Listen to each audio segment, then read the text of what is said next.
The United States has announced a significant minerals deal. This agreement aims to enhance economic ties with key allies. Strengthening these connections is crucial for future negotiations with Russia. The deal focuses on critical minerals like lithium and cobalt. These resources are essential for technology and renewable energy sectors. Access to these minerals means increased global competitiveness for the United States. Experts believe this move empowers American negotiators in talks with Russia. A strong mineral supply chain can reduce dependence on foreign powers.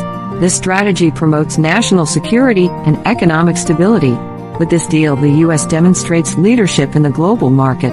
Russia's influence can be countered through diversified supply sources. Negotiations with Russia will likely focus on more than just energy. Trade agreements and mineral resources will also play vital roles. This approach may reshape international relations in the coming years. Investing in mineral resources can redefine American diplomacy and strategy. The world watches closely as these developments